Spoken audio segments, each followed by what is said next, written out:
ये लंकेश्वर महाराजा रावण की नाक काटी गई है। आप यहाँ राग रंग में भूले बैठे हैं कि शत्रु ने आपकी सीमा पर आक्रमण करके आपकी अग्रिम छावनी को विध्वंस कर दिया है। किसने किया यह दुस्साहस? एक मानव ने। एक मानव ने? असंभव। दुहाई है, मुझ पर अत्याचार किया गया है महाराज। लंकेश्वर महाराजा रावण की दुहाई है। क्या हुआ शूर्पणखा?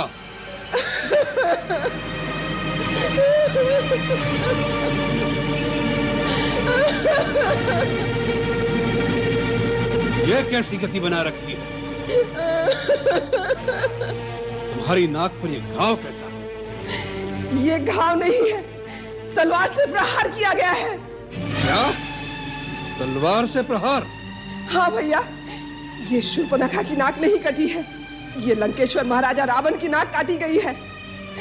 आप यहाँ राग रंग में भूले बैठे हैं कि शत्रु ने आपकी सीमा पर आक्रमण करके आपकी अग्रिम छावनी को विध्वंस कर दिया है। छावनी को विध्वंस कर दिया है? तो जनस्थान में बैठे खरदूषण क्या कर रहे हैं? खरदूषण युद्ध में मारे गए हैं। उनको मारना तो काल के लिए भी असंभव था। किसने किया यह दुस्साहस? एक मानव ने। एक मानव ने? असंभव। खर और दूषण दोनों शक्ति, बल और पराक्रम में हमसे किसी प्रकार कम नहीं है। एक मानव ने उन्हें मार डाला, इस बात को हम विश्वास नहीं करते। अकंपन, तुम चुप क्यों हो? शूर्पणखा कहती है, क्या ये सत्य है? हाँ, ये सत्य है महाराज। इसका अर्थ है कि ये सब देवताओं का षड्यंत्र है। एक मानव की आड़ लेकर उन्होंने हमारी सीमा पर आक्रमण किया है। कौन कौन देवता थे उनके साथ? इंद्र अवश्य आया होगा। बताओ, कौन कौन देवता उनकी सहायता करने आए थे? पिताश्री, इन देवताओं की ताड़ना किए बहुत दिन हो गए हैं। वो त्रिलोक विजय लंकेश्वर की शक्ति भूल गए? क्या इंद्र भूल गए कि मेघनाथ का नाम इंद्रजीत क्यों है? आज्ञा दीजिए पिताजी, इन सभी देवताओं को बांधकर इसी सभा में उपस्थित कर दूं। उन्हें षड्यंत्र रचने का उचित दंड दिया जाए। नहीं युवराज इंद्रजीत, उस मानव के साथ कोई देवता नहीं थे। कोई देवता नहीं थे?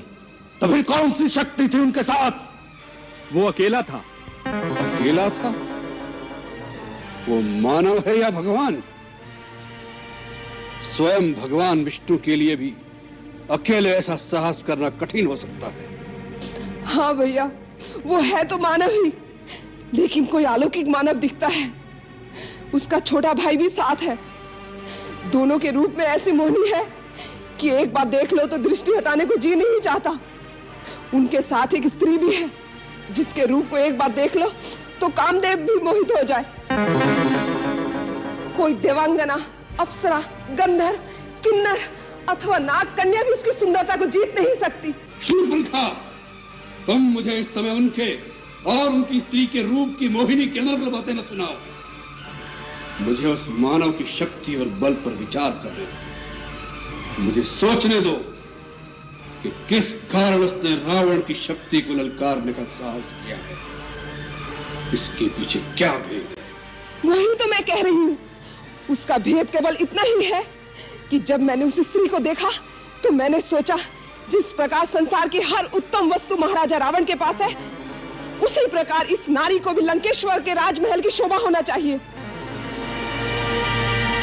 यह सोचकर ही मैं उस नारी को आपके लिए उठाने गई कि दोनों भाइयों ने मुझ पर आक्रमण करके मेरी ये दुर्दशा कर दी। जब मैंने कहा कि मैं लंकापति रावण की बहन हूँ, मेरी हंसी उड़ाई गई। उतना ही नहीं, मेरे नाक को काटकर आपको चुनौती भेजी है और कहा है कि जाकर अपने भाई से कह दो कि अपनी वीरता पर इतना अभिमान है तो स्वयं आकर ले जाए सुंदरी को, नहीं तो अपनी नकटी बहन के आंचल में मुंह छुपाकर लंका से भी भाग जाए। बस करो शूर्पणखा। क्षमा करें महाराज, मेरा हृदय अपमान की ज्वाला से धड़क रहा है। उन्होंने आपकी बहन के नाक काटकर असुरों को एक तरह से चुनौती भेजी है, आपकी वीरता को ललकारा है। अगर आप में आत्मसम्मान की भावना है तो आज ही उस स्त्री को छीनकर उनसे ले आइए और उन दोनों मानवों को मेरे हवाले कर दीजिए, ताकि मैं उन दोनों को अपनी इच्छा अनुसार दंड दूं। तभी मेरे इस अपमान का बदला पूरा होगा। शूर्पणखा, हम तुम्हारे अपमान और अपने भाइयों की मृत्यु का बदला लेना हमारा प्रथम कर्तव्य समझते हैं। अन्यथा तथा संसार के लोग हमारी हंसी उड़ाएंगे। अकंपन, कौन है वो मानव जिन्होंने अपनी मृत्यु का आवाहन किया है, हमारे भयंकर जनस्थान का विनाश किया है? हमारा अपराध करके इंद्र, कुबेर, यम और स्वयं विष्णु भी चैन से नहीं रह सकते। जो रावण काल का भी काल है, अग्नि को भी भस्म कर सकता है, मौत को भी मार डालने की शक्ति रखता है, उसके रास्ते में आने का साहस किसने किया और क्यों किया? महाबली लंकेश्वर, वो कौशल देश के राजा दशरथ के पुत्र हैं राम और लक्ष्मण। वे बड़े ही यशस्वी और तेजस्वी दिखाई देते हैं। उनके बल और पराक्रम की कोई तुलना नहीं है। सारे संसार के धनुर्धारियों में वो सर्वश्रेष्ठ माने जाते हैं। उन्हें दिव्य अस्त्रों के प्रयोग का भी पूर्ण ज्ञान है। ऐसा लगता है कि समस्त ऋषियों और समस्त देवताओं के द्वारा सिद्ध किए हुए दिव्यास्त्रों पर उनका पूर्ण अधिकार है। वो युद्ध कौशल में भी प्रवीण हैं। इसी कारण युद्ध के दौरान अकेले राम के ही हाथों परमवीर खर और दूषण वीर गति को प्राप्त हुए। उन्हें माया की विद्या भी पूरी तरह आती है। इसी कारण हमारे राक्षस सैनिक भय से व्याकुल होकर जिस जिस ओर भी जाते हैं, वहां वहां वो श्री राम को अपने सामने खड़ा हुआ पाते हैं। उनके मोहिनी अस्त्रों की माया से हमारे राक्षस सैनिक एक दूसरे को राम समझकर आपस में ही लड़ लड़ कर मर गए। वो इतने वीर हैं तो उनकी वृत्ति धर्म विरुद्ध नहीं हो सकती। फिर उन्होंने बिना कारण हमारे जनस्थान पर आक्रमण करके उसका विनाश क्यों किया? महामना, उन्होंने आक्रमण नहीं किया। आक्रमण तो हमारी सेना ने उन पर किया था। हमारी सेना ने उन पर आक्रमण किया और हार गए, इसमें उनका कोई दोष नहीं। और इससे पहले उन्होंने हमारा कोई अपराध भी नहीं किया था। लगता है उन पर आक्रमण करना अनुचित था। विभीषण जी, आप इस बात पर भी ध्यान दें। पिछले कई वर्षों से इन दोनों राजकुमारों ने दंडकारण्य में ऋषियों और मुनियों की रक्षा का उत्तरदायित्व अपने ऊपर ले लिया था। इनका आश्चर्य पाकर ऋषि और मुनि वनों में निर्भय होकर विचरने लग गए हैं। उनकी करनी ऐसी जान पड़ती है जैसे ये पृथ्वी को राक्षसों से रहित कर देंगे। उन्होंने विराट जैसे बहुत से बलवान राक्षसों को भी मार डाला है, जो अपने आहार की खोज में तपोवन में जाकर ऋषियों मुनियों का भक्षण करके जीते थे। इस दोष के लिए वो अवश्य ही दंड के भागी हैं। खर दूषण ने उन पे आक्रमण करके उचित ही किया था। यह केवल आवेश की बात है युवराज इंद्रजीत।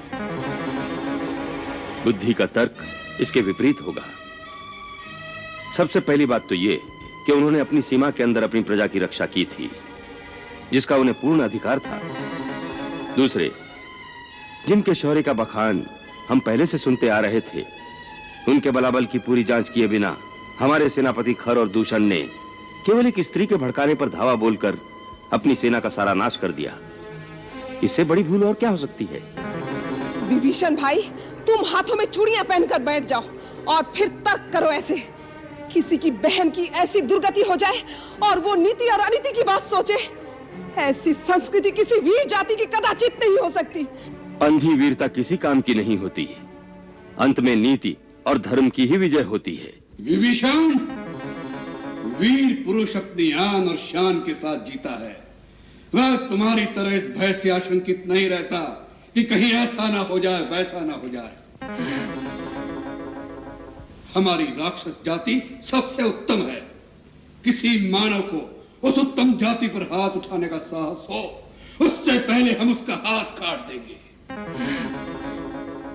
फिर उन्होंने तो हमारी बहन को अपमानित किया है। हम इसी समय उन पर आक्रमण करके बदला लेंगे और उनकी स्त्री को अपनी रानी बनाएंगे और उन दोनों वनवासियों की बोटी बोटी काटकर अपने राक्षसों में बांट देंगे। मेरी भूल क्षमा करें महाराज। मेरी सम्मति में आपका उन पर सीधा आक्रमण करना उचित नहीं होगा। तो मानवीय राजकुमारों से स्वयं लंकापति रावण का युद्ध करना उसकी मर्यादा के अनुकूल नहीं होगा महाराज। परंतु जब वो खर और दूषण जैसे पराक्रमियों का सेना सहित संहार कर सकते हैं, तो स्वयं रावण का जाना ही उचित होगा। महाराज, यदि आपने दो मानवों को जीत भी लिया तो इसमें आपकी क्या शान होगी?